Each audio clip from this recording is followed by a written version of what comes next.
নমস্কাৰ বন্ধু বান্ধৱীসকল, মই গোৱালপাৰা চেণ্ট্ৰেল লেবৰেটৰী টেকনিচিয়ান হয়। মই আজি আপোনালোকক এটা মেচিনৰ বিষয়ে ক'ব ওলাইছোঁ, সেইটো আৰু সেই এনালাইজাৰ মেচিনখনৰ বিষয়ে মই আজি আপোনালোকক দেখাম যে আমাৰ ইয়াতে কি কি হৰমনৰ টেষ্ট হয় সেইখিনি মই আজি আপোনালোকক দেখাব বিচাৰিছোঁ। চ' আপোনালোকে ভিডিঅ'টো ভালকৈ চাই থাকক, আপোনালোকে সকলোখিনি জানিব পাৰিব। আৰু যদি কাৰোবাৰ কিবা কুৱেশ্যনছ থাকে তেনেহ'লে আপোনালোকে কমেণ্ট কৰিও জনাব পাৰিব। চ' বন্ধুসকল বলক, TSH, T3, T4, thyroid profile, FT3, FT4 আৰু বিভিন্ন ধৰণৰ টেষ্ট আছে। NTTPO, CA125, বিটা HCG, তাৰপিছত vitamin B12, vitamin D3, PO, CA125, C peptide, FH, LH, D dimer, ferritin, এনেকুৱা ধৰণৰ বহুত ধৰণৰ টেষ্ট আৰু আমাৰ ইয়াতে হয়। Beta HCG, IgE, insulin, LH, FSH, PSA, testosterone, এইবোৰ টেষ্ট আমাৰ ইয়াতে কৰা হয়। ইয়াতে টোটেল কিমানটা চেম্পল আমি একেলগে ৰান কৰিব পাৰিম, এইটো হৈছে আপোনাৰ চেম্পল এৰিয়া। আৰু এই চেম্পল 1 to 3 কৈ 5টা পজিশ্যন আছে, 5টা ট্ৰে আছে।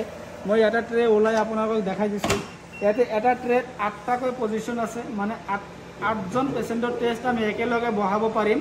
আৰু এনেকুৱা ট্ৰে আছে 5খন, তেনেহ'লে 5 × 40খন, 40খন পেচেণ্ট, 40খন পজিশ্যন আছে আৰু 40টা পজিশ্যনত 40টা পেচেণ্টৰ টেষ্ট আমি একেলগে বহাব পাৰিম।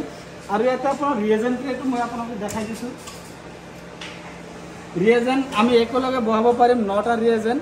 তেনেহ'লে 9টা ৰিয়েজেণ্টত আপোনালোকৰ 40টা পেচেণ্টৰ টেষ্ট একেলগে কৰিব হ'লে মোটামুটি আপোনাৰ অলমষ্ট 360+ হয়। তো 360+ টেষ্ট আমি একেলগে বহাব পাৰিম। আৰু একেলগে বহালে মোটামুটি আপোনাৰ 1 পৰা 1.5 ঘণ্টাৰ ভিতৰত গোটেইখিনি টেষ্ট একেলগে ওলাই আহিব।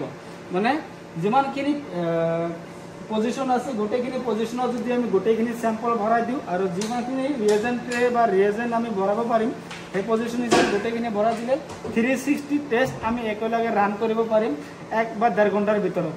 তো গোটেইখিনি টেষ্ট আমি ইয়াতে কৰোঁ। এইটো হৈছে হৰমন এনালাইজাৰৰ ফুল্লি অট'মেটেড মেচিন হয়। ইয়াতে আমি হাতে কাম একো কৰিব নালাগে। তো বন্ধুসকল, আপোনালোকে ব্লাড ৰিলেটেড যদি আৰু কিবা জানিব বিচাৰে বা টেষ্ট সম্পৰ্কে যদি কিছু জানিব বিচাৰে তেনেহ'লে আপোনালোকে কমেণ্টত আপোনালোকে কুৱেশ্যনটো কৰিব পাৰে, মই আপোনালোকক ধুনীয়াকৈ আনচাৰখিনি দি দিম। তো আজিৰ হৰমন এনালাইজাৰৰ বিষয়ে বা হৰমনৰ বিষয়ে এইখিনি আছিলে এই ভিডিঅ'টো। তো এইখিনিতে মই সামৰিছোঁ। ধন্যবাদ।